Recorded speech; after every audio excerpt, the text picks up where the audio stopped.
Amigas y amigos, mientras avanza cada día este proceso electoral en Bolivia, las cosas se ponen más intensas. De hecho, el gobierno interino de Yanine Áñez ha lanzado una ofensiva, toda una estrategia que va encaminada a esta persecución política, este hostigamiento judicial contra el expresidente Evo Morales. Y vaya que también están ahí contemplados líderes dirigentes que simpatizan con Evo Morales, con el MAS, con su candidato Luis Arce. Y en medio de todo este escenario, pues también llama la atención el caso de este desmoronamiento del gobierno interino, luego de darse a conocer la intención de Yanini Áñez de lucrar, de querer hacer negocio con una empresa de electricidad. Se piensa más en los beneficios personales que podría estar recibiendo la propia Yanini Áñez, quien se bajó ya de la competencia electoral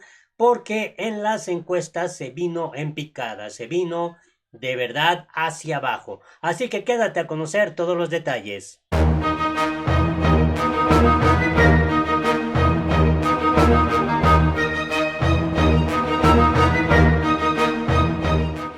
Hola, me da mucho gusto saludarte este miércoles 30 de septiembre del 2020 y vamos a directo a esto que está ocurriendo en Bolivia. Me llama mucho la atención esto que se ha dado a conocer.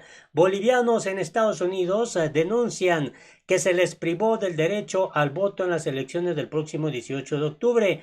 La comunidad boliviana en Estados Unidos se moviliza ante la sede de la Organización de Estados Americanos en Washington en defensa de la democracia y del voto en el exterior. Denuncian que se han quedado inhabilitados para participar en las elecciones del país el próximo 18 de octubre. Se estima que cerca de 50,000 bolivianos quedaron excluidos del padrón electoral, supuestamente porque no votaron en 2014 ni en 2016. Comenta esta situación bastante complicada el propio presidente del Parlamento de los Pueblos, Juan Carlos Cadima. Esto está ocurriendo en el escenario pues de este proceso electoral que se está viviendo en este país suramericano. Y en este escenario vale la pena destacar esto. El gobierno de facto de Bolivia anuncia que enjuiciará a los jueces que avalaron la repostulación de Evo Morales. El ministro de la Presidencia, Yerko Núñez, dijo que esperan un pronunciamiento de la Corte Interamericana de Derechos Humanos sobre el caso. A menos de 2 semanas de las elecciones en Bolivia, el gobierno de facto de Yanini Áñez anunció que va a enjuiciar a los magistrados que avalaron la repostulación de Evo Morales a la presidencia en 2019, previo a su derrocamiento. Así lo adelantó este ministro Yerko Núñez en rueda de prensa un día después de la salida de 13 ministros del gabinete. La demanda será efectiva una vez que la Corte Interamericana de Derechos Humanos pronuncie su opinión consultiva sobre el tema tras una petición presentada por Colombia y emita una notificación. Algunos piensan que esto es una cortina de humo, están tratando de desviar esto que está ocurriendo en el gobierno interino de Yanini Áñez con la renuncia de estos ministros y están utilizando a Evo Morales obviamente para tratar de desviar la atención. Esto es lo que se publicó a través de la cuenta oficial de la oficina del Ministerio de la Presidencia de Bolivia. Iniciaremos un juicio de responsabilidades contra esos magistrados en lugar de magistrados por el tema del más magistrados apenas nos notifique la Corte Interamericana de Derechos Humanos, lo dice el ministro de la Presidencia, Yerko Núñez, sobre magistrados que habilitaron a Evo Pueblo, a Evo Morales. Ellos le dieron la posibilidad de volver a postularse por encima de lo que manda la constitución política en Bolivia. La acción caería sobre los ex magistrados del Tribunal Constitucional Plurinacional, Macario Laor Cortés, Oswaldo Valencia, Zenón Bacarreza, Mirta Camacho, Rudy Flores y Neldy Andrade, quienes en 2017 emitieron el fallo que declaró como un derecho humano la reelección indefinida. Para Núñez, los magistrados habrían sido responsables de permitir que el expresidente se volviera a postular por cuarta vez consecutiva contra la Constitución, las leyes y el pueblo.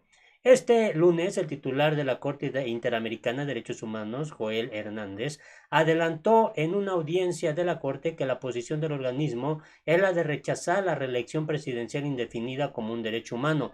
La Comisión considera que la restricción a la reelección indefinida no solamente es convencionalmente justificada, atendiendo al principio de proporcionalidad, sino además existe una obligación estatal de limitarla para preservar el sistema democrático representativo y el ejercicio de otros derechos, sostuvo Hernández, según informó el medio Herbol de Bolivia. La repostulación de Morales fue objeto de intensos debates en febrero de 2016, cuando un referéndum popular negó la posibilidad de modificar la constitución del país para permitir nuevamente la inscripción del exmandatario como candidato en los comicios de octubre de 2019. En su veredicto, el Tribunal Constitucional había declarado la inconstitucionalidad de una serie de artículos en relación a las expresiones por una sola vez de manera continua y de manera continua por una sola vez. Esto ha llamado poderosamente la atención en Bolivia. Y es justamente en este contexto que vale la pena destacar esta otra situación que finalmente tiene que ver con toda esta situación política, esta situación electoral que está viviendo Bolivia y de las decisiones que está tomando la presidenta interina Yanine Áñez. Cómo una empresa de electricidad generó una crisis de gabinete en el gobierno de facto. La autoproclamada presidenta Yanine Áñez impulsó la privatización de el FEC, cuya administración está imputada por delitos fiscales. En menos de 2 horas, 3 ministros del gobierno de facto dejaron sus cargos el lunes de esta semana en una fatídica jornada que desdibujó todavía más la gestión de la autoproclamada presidenta Áñez. Cuando faltan menos de 3 semanas para las elecciones que pondrán fin al ciclo político iniciado tras el golpe de Estado contra Evo Morales. La crisis se desató con la primera salida. Cerca de las 10 de la mañana, el titular de la cartera de Economía, Óscar Ortiz, anunció en rueda de prensa que dejaba su puesto por diferencias profundas con su par de gobierno Arturo Murillo y alegó que se oponía a la privatización de la empresa de luz y fuerza eléctrica Cochabamba, el FEC.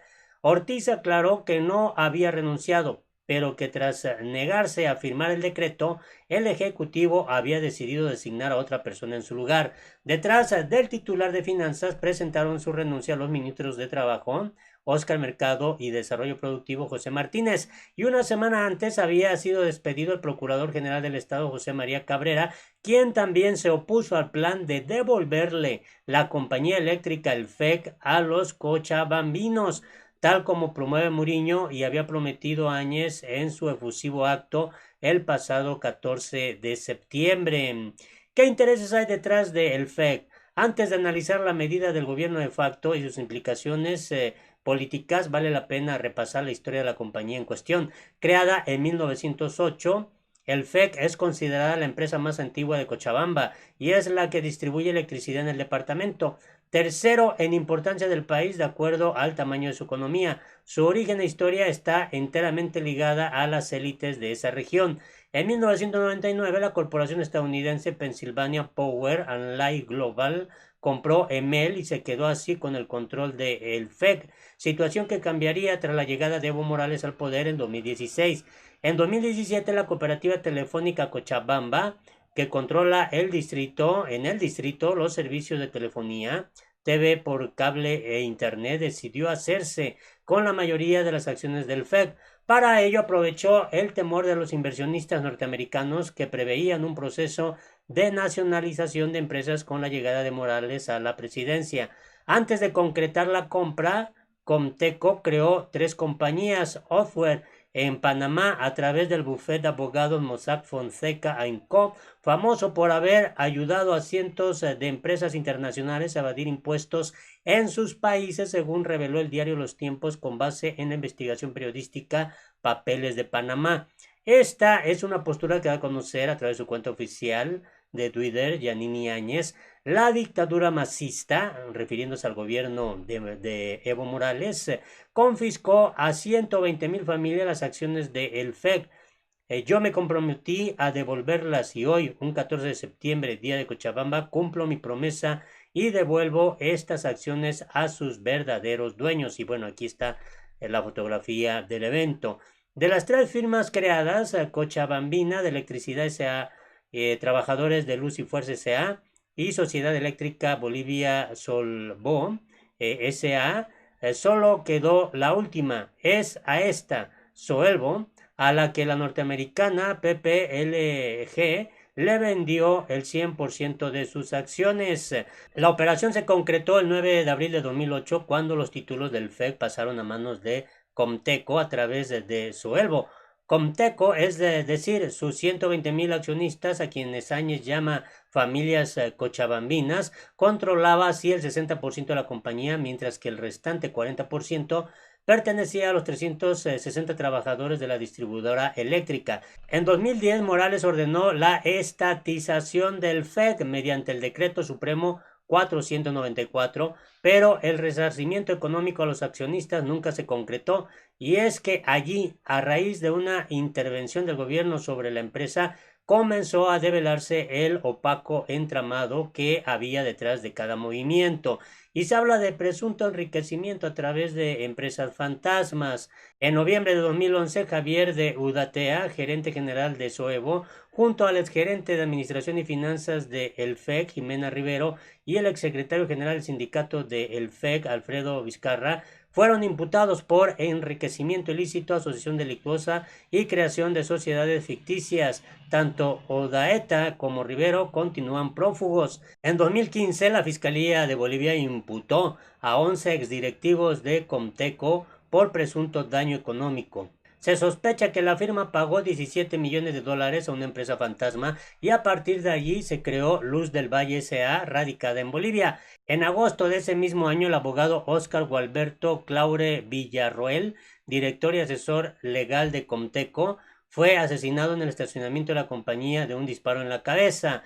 Y bueno, muchos se preguntan, ¿y ahora qué? Pocas cosas están claras respecto al manejo de Enfel y Comteco. El empresario ultraconservador Arturo Muriño, uno de los funcionarios más poderosos del gobierno de facto, fue consultado por el diario El Deber acerca de quiénes serían los dueños de esa empresa si deja de pertenecer a ENDE, la firma estatal de energía eléctrica. Según Muriño, la compañía nunca estuvo en poder estatal. A Enfel la compró Comteco, pero ¿por qué no estamos haciendo la devolución a Comteco? Por un tema sencillo, porque tiene ciertos problemas, hay muchas denuncias, hay muchos problemas, entonces se están dividiendo las acciones, dijo, reconociendo las dificultades legales de la medida, una de las últimas que tomará la administración de Áñez.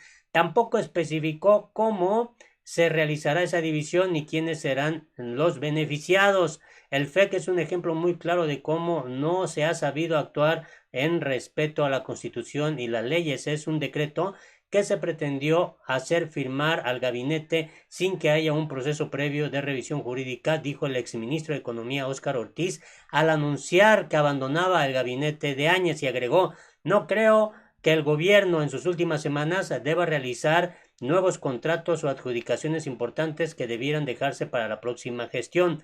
Una investigación realizada por el Colegio de Auditores de Cochabamba concluye que Comteco y los trabajadores de Enfel consiguieron en forma totalmente irregular las acciones de la empresa de electricidad y que, en el caso de los trabajadores, no existe evidencia alguna de que hubieran pagado por la compra de las participaciones que han reclamado a través de cartas públicas tanto al presidente Morales como a Áñez, sino que habrían sido un regalo de Javier de Udaeta y su equipo, una vez que las obtuvieron mediante un proceso poco transparente con la creación de empresas fantasmas en Panamá.